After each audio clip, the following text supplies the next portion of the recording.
Hello friends, आपका मेरे channel पर बहुत बहुत स्वागत है। आज मैं फिर से आपके लिए काफ़ी इम्पोर्टेंट प्रॉब्लम लाया हूँ और ऐसे प्रॉब्लम आपको सीटेट एग्जाम में भर भर कर देखने को मिलते हैं। आइए आज हम अपने पहले सवाल से मिलते हैं। देखिए आज का पहला सवाल क्या है। 10 वर्ष बाद मनीषा की आयु उसकी 6 वर्ष पूर्व की आयु की 5 गुनी हो जाएगी। मनीषा की वर्तमान आयु क्या है? ऐसे सवाल को आप कैसे बनाओगे, बस इसमें 2-3 बात का ध्यान रखना है। क्या रखना है? पहली बात का, जो आपको नहीं मालूम है उसको आप मान लीजिए और फिर आपका प्रश्न जो कहता है उसके अनुसार आप इक्वेशन बना दीजिए और फिर उसको आप सोल्व कर दीजिए। बस 3 बात का याद रखिएगा, आपका ऐसा प्रॉब्लम कभी भी मिस नहीं होगा। तो आइए चलिए शुरू हो जाइए। तो देखिए आपको मनीषा की वर्तमान आयु निकालना है ना, ये आपको मालूम नहीं है भाई। आप सबसे पहले सपोज कर लो मनीषा की वर्तमान आयु, मनीषा की वर्तमान आयु को आप क्या कर लो भाई, सपोज कर लो। मनीषा की वर्तमान आयु को आप क्या कर लोगे, x मान लो। ठीक है, कुछ भी मान सकते हो, चलो x मान लिए। मनीषा की वर्तमान आयु x वर्ष, ठीक है, क्योंकि ये आपको निकालना है। क्योंकि कह रहा है ना मनीषा की वर्तमान आयु क्या है, ये आपको मालूम नहीं है। और मैथ में जब मालूम नहीं रहे तो आप मान लेना, तो मनीषा की वर्तमान आयु x वर्ष। अब ये जो कह रहा है उसके अनुसार से आप इक्वेशन बना दो। 10 वर्ष के बाद, देखो भाई एक बात याद रखना, जब बाद कहेगा ना तो प्लस कर देना और पूर्व कहेगा तो माइनस कर देना। देखो 10 वर्ष के बाद मनीषा की आयु, इस जगह आप ध्यान से देखो, 10 वर्ष बाद मनीषा की आयु, अभी मनीषा की उम्र x है तो 10 साल के बाद क्या हो जाएगा, x प्लस 10। बाद का रहा है ना तो प्लस। चलो 10 वर्ष के बाद मनीषा की आयु उसकी 6 वर्ष पूर्व आयु का 5 गुना हो जाएगा, यानी ये बराबर 6 वर्ष पूर्व। इस जगह देखो भाई 6 वर्ष पूर्व, अभी देखो मनीषा का उम्र x है ना, तो 6 वर्ष पूर्व, पूर्व कहेगा तो माइनस, बाद कहेगा तो प्लस और पूर्व कहेगा तो माइनस। तो 6 वर्ष पूर्व की आयु का कितना गुना है, 5 गुना, यानी 5 से गुना कर दो। अगर आप इस तरह से इक्वेशन बना लिए तो आपका कभी मिस नहीं होगा। तो फिर से समझ लीजिए, मनीषा की वर्तमान आयु x वर्ष, ठीक है। अब पढ़िए 10 वर्ष के बाद मनीषा की आयु x प्लस 10 बराबर 6 वर्ष पूर्व की आयु x 6 साल पूर्व माइनस 6, 5 गुना, 5 से गुना। अब आप सोल्व कीजिए, आपको इक्वेशन सोल्व करने आता है। बस 4 बात याद रखना, प्लस बराबर के पार जाएगा माइनस, माइनस बराबर के पार जाएगा प्लस, गुना बराबर के पार जाएगा भाग और भाग बराबर के पार जाए तो गुणम। चलो अब हम सोल्व करते हैं। देखो भाई x प्लस 10 है, अब देखो यहाँ गुना है ना, 5 गुना x क्या हो गया, 5x माइनस 6 पंचे 30, हमें x चाहिए भाई, ये x है, ये प्लस 5 इधर आया क्या हो गया, माइनस 5x, यहाँ माइनस 30 है ना, ये प्लस 10 उस पार आएगा तो क्या हो गया, माइनस 10। अब देखो यहाँ प्लस है यहाँ माइनस है, प्लस माइनस माइनस होता है। 5x में यहाँ 1 छिपा है तो 5x में 1x गया, तो बोलो भाई 4x होगा कि नहीं। और x बड़ा है कि 5x बड़ा, 5 बड़ा है और बड़ा का चिन्ह माइनस है तो माइनस लगाएंगे और माइनस माइनस प्लस और चिन्ह लेकिन माइनस का जो बड़ा है तो माइनस माइनस प्लस करो, 30 10 40 हुआ और चिन्ह बड़ा ये 30 का माइनस होगा, ये और ये खत्म हो गया, इसको कटा दो, 4 ढंग 40 और आपका x बराबर क्या हुआ, 10 ईयर्स। यही तो हमने माना है इसका मनीषा की वर्तमान आयु। अब देखो 15 तो होगा नहीं है, 8 तो होगा नहीं, बिल्कुल नहीं, 8.5 भी नहीं होगा, आपका 10 साल निकला और ऑप्शन में आपका देखो 10 वर्ष है, तो मनीषा की वर्तमान आयु 10 वर्ष, आपका ऑप्शन 4 राइट जाएगा। अब देखिए आपके पास नेक्स्ट प्रॉब्लम क्या है। और आप इसका सॉल्यूशन कैसे करोगे भाई साहब। देखो 5 क्रमागत संख्या, क्रमागत का मतलब होता है क्रम से जो आए, जैसे 1 2 3 4 क्रम से आ रहा है। 5 क्रमागत संख्या में दूसरी 49 है। इन संख्याओं में सम संख्याओं का गुणनफल क्या है? तो सबसे पहले आप क्रमागत को सपोज कर लीजिए। तो चलिए पहले हम मान लेते हैं 5 क्रमागत संख्या। 5 क्रमागत संख्या को आप सपोज कर लो भाई, ठीक है।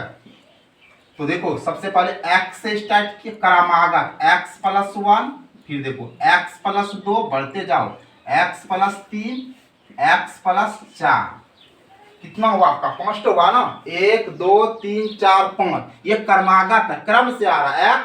x + 1, x + 2, x + 3, x + 4, 5 क्रमागत हो गया। 5 क्रमागत संख्या को हम सपोज कर लिए। अब क्या कर रहा है, 5 क्रमागत संख्या में दूसरी संख्या 49 है। ये देखिए कह रहा दूसरी संख्या आपका कितना है 49 है, यानी ये पहली है ये दूसरी है, यानी ये कितना है आपका x + 1 कितना है भाई 49 है ना। तो फिर क्या करो, इसके मदद से आप x निकाल लो। ये 49 है, ये प्लस लग गया तो क्या हो -48, ठीक है। अब आपका x 48 हो गया। तो अब देखो आपके पास संख्या, ये जो क्रमागत संख्या है ये किस तरह से हो जाएगा, ये ध्यान से देखिए, ठीक है। तो पहले आपका x है जो कि 48 निकला। अब बढ़ते जाओ ना, 1 1 49 50 51 और 52, 5 हो गया। आपको 5 क्रमागत संख्या मालूम हो गया। अब कहता है कि इसमें सम संख्या का गुणनफल क्या होगा। तो देखो सम संख्याओं को पहचानने के लिए इकाई अंक अगर 2 रहेगा, 4 6 8 और 0 रहेगा तो सम, देखिए इकाई अंक 8 है तो ये आपका सम है, इकाई 0 है तो ये सम है, इकाई 2 है तो ये सम है। तो ये भाई साहब क्या कर रहा है कि सम संख्याओं का गुणनफल क्या होगा। तो सम देखिए क्या 48 है, और सम क्या है 50 है, और सम आपका क्या है 52 है, और सबको जब आप गुणा कीजिएगा तो आपका हो जाएगा 12 48 00, यानी ये हो जाएगा आपका ऑप्शन 1 राइट जाएगा। आई होप आप इसको समझे। अब देखो आपका नेक्स्ट प्रॉब्लम, ऐसे प्रॉब्लम आपको भाई एग्जाम में जरूर देखने को मिलता है और आप फंस जाते हो। तो देखो आप ऐसे सवाल से डरो ही नहीं, सबसे पहले आप इसको समझो और फिर प्रैक्टिस करो। यदि वर्ग की भुजा 2 गुनी कर दिया जाए तो सबसे पहले एक काम करो, आप वर्ग की भुजा को ही मान लीजिए। वर्ग की भुजा को आप मान लीजिए कि वर्ग की भुजा भाई x है, कुछ भी मान सकते हो, x y जो मानना है मान लो। वर्ग की भुजा x है, ठीक है। वर्ग की भुजा 2 गुनी कर दिया जाए तो उसका क्षेत्रफल क्या हो जाएगा। देखो वर्ग की भुजा x है और वर्ग का क्षेत्रफल आपने पढ़ा है भुजा का स्क्वायर, यानी x है तो x का स्क्वायर। वर्ग का भुजा अगर x है तो क्षेत्रफल x² हो गया। कोई दिक्कत है तो नहीं है। चलो अब देखो यहाँ क्या कहता है कि वर्ग की भुजा अगर x था तो क्षेत्रफल x² हुआ, बट ये कह रहा है कि वर्ग की भुजा को हम क्या कर देंगे 2 गुना कर दो। अब देखो भाई आप भुजा को x नहीं रहने दो, x को 2 से गुना कर दो, 2x होगा। तो क्या होगा, अब क्षेत्रफल क्या होगा। चलो क्या दिक्कत है, क्षेत्रफल बराबर क्या होता है भुजा पर स्क्वायर होता है कि नहीं। चलो अब आपका भुजा कितना है 2x है तो इस पर स्क्वायर दे दिए। अब देखो 2x और 2x को गुणा कर दो, 2 दूनी 4x²। अब देखो यहाँ क्या हो गया 4 गुना x², ये 4 गुना ये x² क्या हुआ क्षेत्रफल। अब देखो क्षेत्रफल कितना गुना हुआ, आप बढ़िया से देखो कितना गुना हुआ 4 गुना। तो 4 गुना में आप मारिए, आपका राइट 3 नंबर का जाएगा। देखो ऐसे सवाल को आप कैसे बनाओगे खूब देखने को मिलेगा भाऊ। यदि विभाजन के प्रश्न में भाजक भागफल का 6 गुना है, सॉल्व करो बड़े मजे से।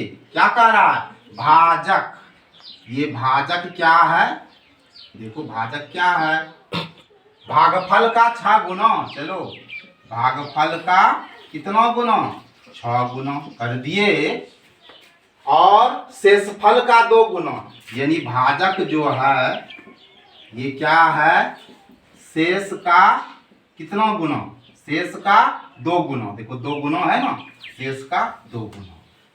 शेषफल हमारा क्या है, शेषफल क्या है, शेषफल हमारा 6 है। चलो शेषफल हमारा 6 है, ये तो मालूम है। अब देखो भाजक भी निकाल देते हैं ना, शेष कितना है, 6 है, तो 6 गुना 2, 6 दूनी क्या हो गया 12। आपको शेषफल मालूम हो गया, भाजक भी मालूम हो गया। ठीक है, अब आप भागफल निकाल दीजिए। देखिए भाजक आपका कितना निकला है 12, तो देखिए भाजक के जगह पर आप 12 रख दीजिए। और भागफल आपको नहीं मालूम है, नहीं मालूम है तो रहने दीजिए गुना 6। अब देखिए 6 दूनी 12, आपको भागफल कितना मालूम हो गया, भागफल आपको कितना मालूम हो गया, 2 हो गया। समझ रहे यहां तक। अब देखिए आपको भागफल भी मालूम हो गया, शेषफल भी मालूम हो गया, भाजक भी मालूम हो गया। अब आपको कहता है संख्या निकाल दें, संख्या मतलब भाज्य निकालने कहता है। और आप ये सूत्र तो जान रहे हो ना, भाज्य बराबर क्या होता है, भाजक गुना भागफल, भागफल और जोड़ शेष या शेषफल। ठीक है, अब देखो भाई भाजक कितना है आपका, देखो भाजक आपका 12 है, 12 लिख दो। भागफल कितना निकला, 2 निकला ना। और शेषफल कितना है, शेषफल है 6, तो 12 दूनी 24 और 24 6 क्या हो गया 30। आपका ये 1 नंबर का राइट जाएगा 30। अब आओ देखो इस प्रॉब्लम को देखो, ये प्रॉब्लम में कौन सा ऑप्शन होगा। देखो ये सब माइनर सवाल है, लेकिन आपको फंसा लेता है कि बताओ 2 - 2, 2 - 2, फिर 2 - 2, 2 - 2, ये n का मान क्या होगा, 0 जब n एक सम संख्या है, 2 जब n एक सम संख्या, -2 जब n एक विषम संख्या, 0 जब n एक विषम संख्या। आप टेंशन नहीं लो, देखो आपको ये ध्यान देना कि आ क्या रहा है, 2 - 2, फिर देखो 2 - 2, यही ना आ रहा है, 2 - 2 फिर 2 - 2, ये 2 में 2 गया तो 0, 2 में 2 गया 0, हमारा आ तो रहा है 0 ना, क्योंकि देखो 2 में 2 जाएगा तो क्या हो जाएगा, बोलो 0 होगा। ये 2 में 2 जाएगा तो क्या होगा, 0 होगा। 2 में 2 जाएगा क्या होगा, 0, कट रहा है सब, तो n का मान 0 होगा। अब लेकिन आपको समस्या दे रहा सम होगा कि विषम होगा, बट आप एक बात देखो कि अगर इकाई अंक 2, 4, 6, 8 और 0 रहेगा तो हर सूरत पर सम होगा, ये आप जान रहे हैं ना। तो देखो आपका 0 आया, और ये देखो अगर इकाई में 2, 4, 6, 8, 0 तो सम होगा ना, तो 0 तो होगा ही। और जब n एक सम संख्या है आपका ये जाएगा, लेकिन देखिए ये 2 तो होगा ही नहीं क्योंकि 2 आया नहीं है, -2 भी नहीं आया है, यहाँ देखिए 0 आया, लेकिन n एक विषम है, 0 होने के बाद विषम तो होगा नहीं, ये भी नहीं जाएगा। तो आपका ऑप्शन 1 नंबर राइट जाएगा। तो आई होप गाइज आप आज के वीडियो को बड़े मजे से समझे होंगे। आपको वीडियो वाचिंग के लिए मेरे तरफ से ढेरों ढेरों धन्यवाद। और गाइस आपसे एक रिक्वेस्ट है, अगर आपको वीडियो अच्छा लगता है और आपको लगता है कि ये चैनल आपके लिए उपयोगी है, तो आप इसको सब्सक्राइब अवश्य करें। अगर आपको यह लगता है कि यह वीडियो आपके लिए उपयोगी है और काम का चीज़ है, तो अपने दोस्तों में शेयर करें। और गाइस मैं आपको यकीन दिलाता हूं कि आपको सीटेट एग्जाम में जो न्यूमेरिकल आता है, बेहतरीन सब न्यूमेरिकल जो आपके एग्जाम में भर भर कर पूछता है, मैं आपका पूरी तरह से मजबूत करूंगा। आपको वीडियो वाचिंग के लिए बहुत बहुत धन्यवाद। जय हिंद, जय भारत।